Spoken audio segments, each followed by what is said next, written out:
फांकी blog चेनेलावहाय गोदान मोनसे video लानानै फैबावनाय जाबाय आसा खालामो भिडिअखौ जोबजासे नायलांगोन होननानै रायजो राजा नोंथांमोन 18थि बोसोरसालिया जथुम्मायावहाय दानि चिफ मिनिस्टार प्रमोद बर' सारा मा बुंखो जोङो एसे खोनासंनानै लानि फै মই কামনা কৰিছোঁ আপোনালোকে বিচাৰে নেকি হাগ্ৰামা শাসন কৰক বড়োলেণ্ডত এতিয়া শান্তি আছেনে নাই 2 বছৰ শান্তি হৈছে ভাল এটা পৰিৱেশ আহিছে তো এতিয়া আপোনালোকে যদি বিচাৰে হাগ্ৰামাক আপোনালোকে আনক হাগ্ৰামাক ৰাইজেতো বিচৰা নাই ৰাইজে ইলেকশ্যনতহে ক'ব ৰাইজে এতিয়া আজি যিটো প্ৰসংগী যিটো কথা পাতিছে ইয়াত হাগ্ৰামা মহিলাৰ কথাটো সদায় প্ৰশ্ন কৰা যায় কিন্তু হাগ্ৰামা মহিলাৰ যাই খুদক যে তেখেতৰ এজেণ্ডা কি আছে সমাজক লৈ জাতিক লৈ আপোনালোকে আমাকে প্ৰশ্ন কৰি আছে 17 বছৰ শাসন কৰিলে কি কাম কৰিলে কি নকৰিলে আৰু এতিয়া কি কৰি আছে 2 বছৰ তেখেতে কাউন্সিলতে অহা নাই এজন যদি সমাজৰ প্ৰতি দায়িত্ব থকা মানুহ সমাজৰ প্ৰতি যদি চিন্তা কৰা মানুহ বেলেগক বাদ দিয়ক নিজৰ সমষ্টিৰ প্ৰতি যদি চিন্তা কৰা মানুহ তেখেতেতো 2 বছৰ কাউন্সিলত আহিব লাগিছিলে 2 বছৰ তেখেতে কাউন্সিলতে অহা নাই তো আমি কি যিটো প্ৰসংগী যিটো কথা পাতিছে ইয়াত হাগ্ৰামা মহিলাৰ কথাটো সদায় প্ৰশ্ন কৰা যায় কিন্তু হাগ্ৰামা মহিলাৰ যাই খুদক যে তেখেতৰ এজেণ্ডা কি আছে সমাজক লৈ জাতিক লৈ আপোনালোকে আমাকে প্ৰশ্ন কৰি আছে 17 বছৰ শাসন কৰিলে কি কাম কৰিলে কি নকৰিলে আৰু এতিয়া কি কৰি আছে 2 বছৰ তেখেতে কাউন্সিলতে অহা নাই এজন যদি সমাজৰ প্ৰতি দায়িত্ব থকা মানুহ সমাজৰ প্ৰতি যদি চিন্তা কৰা মানুহ বেলেগক বাদ দিয়ক নিজৰ সমষ্টিৰ প্ৰতি যদি চিন্তা কৰা মানুহ তেখেতেতো 2 বছৰ কাউন্সিলত আহিব লাগিছিলে 2 বছৰ তেখেতে কাউন্সিলতে অহা নাই তো আমি কি ভাবিম এতিয়া তেনেকুৱা নেতা আপোনালোকক লাগে আমাকতো নালাগে তেনেকুৱা নেতা বেলেগ নেতাই আহি শাসন কৰক যোনে নেকি গণতান্ত্ৰিক হয় শান্তিটো ভাল পায় সমাজৰ উন্নয়নৰ কথা ভাবিব পাৰে স্কুল কলেজৰ কথা ভাবিব পাৰে তেনেকুৱা নেতাই আহি শাসন কৰক কিন্তু হাগ্ৰামা মহিলাৰ কথাটো যিটো আপোনালোকে সুধি আছে বাৰে বাৰে এইটো কথাটো মই ভাবো এইটো অপ্ৰাসংগিক नंगौ रायजो राजा नोंथांमोन जोङो नुनो मोनदों ससियेल मिडियानि गेजेरजों निउज पर्टेलनि गेजेरजोंहाय हाग्रामा महिलारि सारा काउन्सिलाव खनसेबो फैयाखै 2 बोसोरसिमहालागै जुदि हाग्रामा महिलारि सारा रायजो राजानि सोमोन्दै सानग्रा डेभेलपमेन्टनि सोमोन्दै सानग्रा बा इयुननि सोमोन्दै बर' हारिखौहाय अनग्रा मोनब्ला काउन्सिलावहाय मानो फैया रायजोफोर दिनै हाग्रामा महिलारि सारा गारियाव जिरायफिननोसो माखासे लाहार फाहार खालामनायखौहाय जों नुनो मोनदों हाग्रामा महिलारिया जुदि गारियाव जिरायफिनोब्ला पाब्लिकफ्रा गोरिब गुन्द्राफ्रा माब्लाबाबो आरोबाव सहाय मोना आरो मोननायबो नङा जोङो सिगांबो नुबोखाबाय बिपिएफनि चिफ हाग्रामा महिलारि सारा गारि गोनांखानोसो गारि होयो लामा दंखायोआवसो लामा बानायनानै होयो साख्रि गोनांखानि न'खरावसो साख्रि होयो नाथाय गोरिब गुन्द्रानिफ्राय रां रुफा होसेयावबो बिथांमोना साख्रिखौ बानायनानै होबोआखै जों बेखौहाय नुबोदों स' अब्ला रायजो राजा नोंथांमोना बबे सासेखौ सायख'गोन दिनै 2 बोसोरनि गेजेरावहाय जोंनि बर' हारिनि गेजेराव माखासे दाङाबाजिया जादोंब्लाबो पुलिस मिलिटारिजोंहाय होसोजानाया जायाखै जों बेखौ नुदों जुदि आरोबाव हाग्रामा महिलारिया बर' हारिखौहाय राज खालामबावोब्ला जानो हागौ पुलिस मिलिटारिजों लाइमोन सेंग्रा सिख्लाफ्रा नासयजाबावगोन दिनै जों नायोब्ला नुनो मोनो सासे सानै बेफोरबायदि दावराव दावसिया जादों नाथाय बिनिफ्राय बांसिन आरोबाव जुदि हाग्रामा महिलारिया सिट जिरायबावोब्ला जागोन होननानैसो आं सानो रायजोफोर दिनै जोंनि दानि सोलिबाय थानाय सरकारनि प्रमोद बर' सारा बुंबाय हाग्रामा महिलारिनि अनगायै गुबुनखौ लाबोनायानो साबसिन होननानै नोंसोरो मानो हाग्रामा महिलारिखौहाय कुइसन सोंबाय थादों हाग्रामा महिलारिया फरायसाफोरनि थाखाय साननो रोङा स्कुल कलेजनि थाखाय साननो रोङा फिउचार डेभेलपमेन्टनि थाखाय लामा सामा डेभेलपमेन्टनि थाखाय साननो रोङा सैथो 17 years जालांबाय 17 yearsआवहाय जेसेबां जानांगौमोन एसेबां जायाखिसै जिनाव जिरायफिननो नागिरनायखौसो जों नुनो मोनो। आरोबाव मोनसे खोथाखौ नोंथांमोना खोनासंनानै लाब्लानो जाबाय।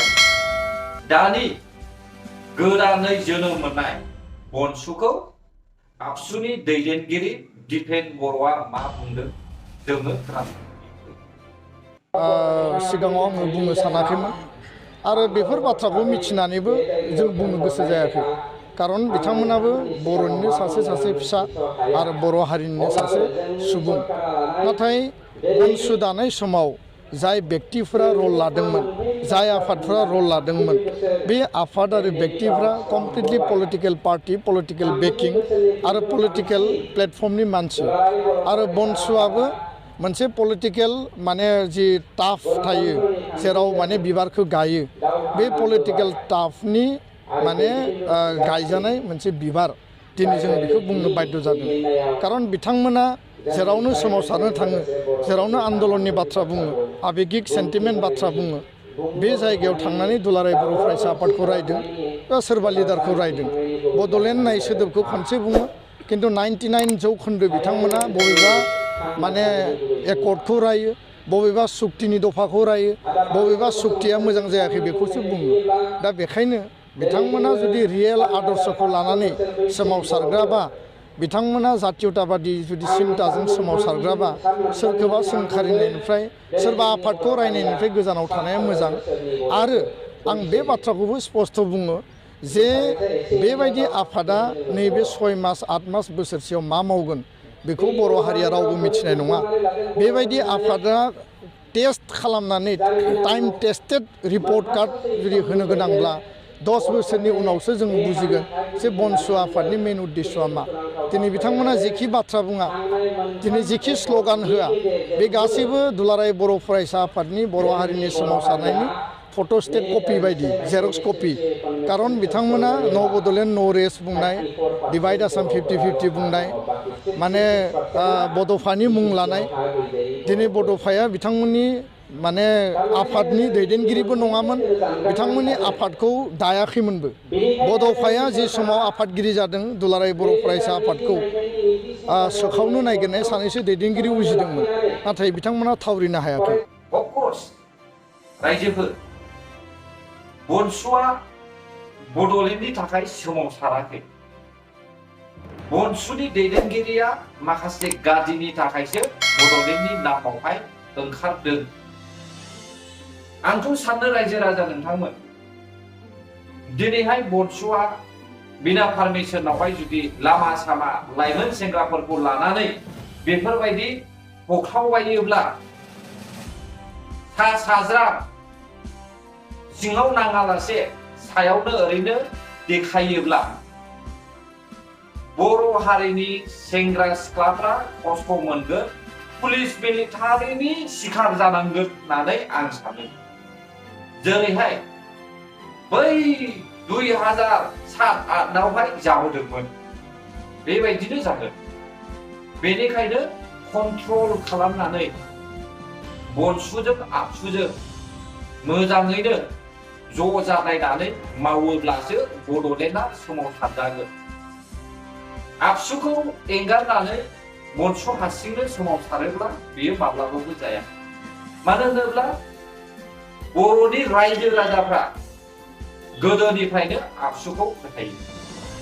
आबसुआ थैनानै थाङाखै, नेदोंसो मा मावो बिटिआर गभर्नमेन्टआ। नाथाय बर' हारिया, बर'नि रायजो राजाब्लाबो लिडार्सफोरनाबो कन्ट्रल गैया, धैर्य गैया, अधर्य। बेनिखायनो नै बेफोरबायदि जाथाया जादों। रायजो राजा नोंथांमोन, दिनै जोङो नुनो मोनदों बनसुआ मोनफ्रोमबो बिथिङावनो सोमावसारगाफ्रोमबो सरकारखौ रायनाय, पलिटिक्सजों सोंखारिनाय, पलिटिक्सखौ सोंखारिनाय, माबेबा पार्टिखौहाय सोंखारिनाय, बेफोरबायदिजोंसो बड'लेण्ड सोमावसारनायखौ जों नुनो मोनो। थारैनो बनसुनि दैदेनगिरि बनजित बसुमतारिनि सोमावसारनाया सैथोमार मा? आंबो लुबैयो बड'लेण्डखौहाय, नाथाय सैथोयै सोमावसारोब्लासो बड'लेण्ड सोमावसारनाय जागोन होननानैहाय आं सानो। आंनि नोजोराव बनजित बसुमतारिया बड'लेण्डखौ हास्थायाखै, माखासे गाज्रिसो हास्थायदों। स' रायजो राजा नोंथांमोन, भिडिअ'आ गोलाव जाबाय। बे भिडिअ'नि बुंनाय रावफोरा सोरनिबा थाखाय बिस गोनां जादोंब्ला नैबे बिथांखि ब्लग चेनेलनि बुंनायखौहाय निमाहा होगोन होननानै आं सानो। एसेनोसै रायजोफोर, भिडिअ'खौ नायनायनि थाखाय गोजोन्थों। जै बर' हारिनि